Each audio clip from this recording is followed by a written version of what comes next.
رات کو راولہ کوٹ میں بڑے پیمانے پر قتل عام ہونا تھا، لیکن اس کو آج رات تک کے لیے روکا گیا ہے۔ اسی دوران اوورسیز کشمیریوں نے بریگیڈیئر فائق جو کہ سیکٹر کمانڈر ہیں ISI کے، ان کو ایک بڑی وارننگ دی گئی ہے کشمیریوں کی طرف سے کہ اگر ایسا ہوا اور کریک ڈاؤن کیا گیا راولہ کوٹ کے باہر بیٹھے عوام پر، کیونکہ صحافی حسن ایوب نے بھی خبر چلا دی ہے کہ ان پر بڑے لیول کا کریک ڈاؤن ہونے جا رہا ہے آج، تو کشمیریوں نے بھی وارننگ دے دی اگر ایسا ہوا تو پورے کشمیر کو جلا کر راکھ کر دیا جائے گا۔ جی ہاں دوستو، کشمیری ایسی پلاننگ کر کے بیٹھے ہیں جو یہ سوچ بھی نہیں سکتے، اور ابھی تک کشمیری پرامن ہے۔ اگر ان کو چھیڑا گیا تو پھر وہ اس پلان پر عمل شروع کر دیں گے جو انہوں نے بنایا ہوا ہے۔ آپ بھی سن کر دوستو حیران ہوں گے کہ ادارے کو فوری طور پر اس قتل عام کا منصوبہ روک دینا چاہیے، کیونکہ کشمیری جو پلان بنا کر بیٹھے ہیں وہ ان سے سہا نہیں جائے گا۔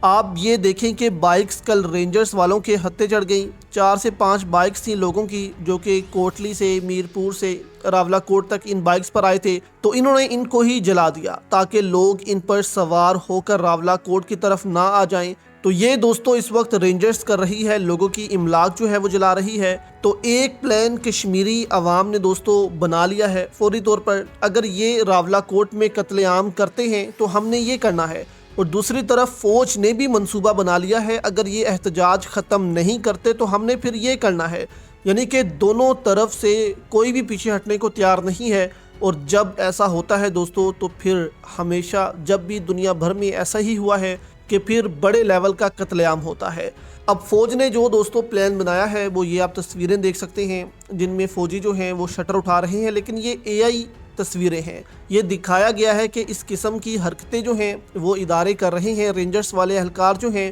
وہ لوگوں کے شٹر کھولتے ہیں، اندر سامان جو ہے ان کو لوٹ رہے ہیں۔ یہ ویڈیو بھی دوستو CCTV ویڈیو جو ہے جو کہ اصل ہے، یہ ایک سٹور سے منظر عام پر آئی ہے جہاں پر کچھ رینجر اہلکار گھستے ہیں اور الزام لگائے جا رہے ہیں کہ وہ یہاں سے چیزیں لے کر چلے جاتے ہیں۔ اب یہ کوئی ایک شخص دوستو نہیں کر رہا، پوسیبل ہے کہ یہ ایک پلاننگ ہو، کیونکہ ادارہ یہ پلاننگ کر رہا ہے کہ کیونکہ سارے لوگوں نے شٹر ڈاؤن ہڑتال کی ہوئی ہے اور پروٹیسٹ میں پہنچے ہوئے ہیں، ان کا سارا مال جو ہے وہ ان دکانوں میں پڑا ہوا ہے، تو لوگوں کو ڈرانے کے لیے، دھمکانے کے لیے، ان کو جو ہے واپس بھیجنے کے لیے کہ تم یہاں پر ہو لیکن تمہاری جو دکانیں ہیں وہ لوٹی جا رہی ہیں، تمہارا کاروبار ختم ہو جائے گا، واپس جا کر ان عوامی ایکشن کمیٹی والوں نے تمہیں کچھ نہیں دینا، انہوں نے تو کہنا ہے تم اپنی حفاظت کے لیے کچھ کر کے جاتے یہاں پر، تمہیں کس نے کہا تھا کہ اپنی دکان جو ہے اس کو کھول کر جاؤ۔ تو رینجر والوں نے یہ پلان بنایا ہوا ہے کہ ان کی دکانوں کو نقصان پہنچایا جائے تاکہ یہ سوچنے پر مجبور ہوں کہ ہم واپس چلتے ہیں، ہمارا تو نقصان یہاں پر ہو رہا ہے، ہمارا کیا ہو رہا ہے فائدہ۔ تو اس لیے کہا جا رہا ہے کہ رینجرز والے یہ کام کر سکتے ہیں۔ یہ آپ دیکھ سکتے ہیں کہ شٹر ڈاؤن اٹھا کر چیزیں اٹھائی جا رہی ہیں، لوگوں کا لاکھوں روپے کا، کسی کا کروڑوں کا سامان جو ہے وہ دکانوں کے اندر پڑا ہوا ہے۔ اب دوسری طرف جو کشمیریوں نے منصوبہ بنایا ہے وہ بھی دوستو بہت زیادہ خطرناک ہے، اور اگر اس منصوبے پر عمل ہوتا ہے تو پورا کشمیر جل کر راکھ ہو جائے گا۔ یہ اوورسیز کشمیری نے کیا بیان دیا ہے، سب سے پہلے آپ یہ سنیں پھر اس پر بات کرتے ہیں۔ واضح پیغام ہے ہمارا، پھر ایک بار کان کھول کر سن لیں کہ اگر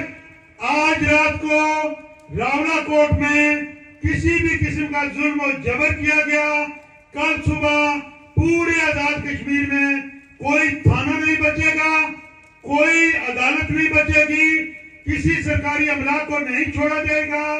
جتنے وہاں کے لوکل MLAs ہیں، جو سہولتکار ہیں، کسی سہولتکار کا گھر محفوظ نہیں رہے گا۔ یہ ہمارا واضح اعلان ہے، یہاں سے کان کھول کر سن لیں۔ بہت شکریہ۔ تو سنا دوستو آپ نے، کشمیری نے واضح دھمکی لگا دی ہے کہ اگر قتل عام ہوا تو ہم کشمیر میں کسی رینجر کی چوکی کو نہیں چھوڑیں گے، کسی تھانے کو نہیں چھوڑیں گے، کسی گورنمنٹ آفس کو نہیں چھوڑیں گے، ہر چیز جو ہے حکومت کی ملکیت اس کو جلا کر راکھ کر دیا جائے گا، اور اس کے بعد جو ہوگا سو ہوگا۔ لیکن ہم یہ وارننگ دیتے ہیں کہ اگر قتل عام کیا گیا تو پھر ہم پورے کشمیر میں کچھ بھی نہیں چھوڑیں گے۔ تو اس وجہ سے دوستو حکومت سوچنے پر مجبور ہو گئی ہے کہ وہ اب کیا کرے۔ ادارے جو ہیں وہ بالکل تیار بیٹھے ہیں کہ ہم نے تو قتل عام کرنا ہی کرنا ہے. ان کو لگتا ہے کہ یہ بھی ڈی چوک ہے, عوام جو ہے وہ بھاگ جائے گی, کیونکہ ڈی چوک میں دوستو آپ کہہ لیں کہ کوئی کہاں سے آیا تھا, کوئی کہاں سے آیا تھا, اور جب علی امین گنڈا پور پیچھے ہٹ گئے تو عوام بھی پیچھے ہٹ گئی تھی. لیکن یہاں پر لیڈرز کہہ رہے ہیں کہ ہم گولی کھا لیں گے, پیچھے نہیں ہٹیں گے. تو اگر یہ غلطی ہو گئی تو اس کے بعد پورے کشمیر میں دوستو حالات خراب ہوں گے, اور جو پرامن مظاہرین ہیں پھر وہ تشدد میں مجبور ہو جائیں گے.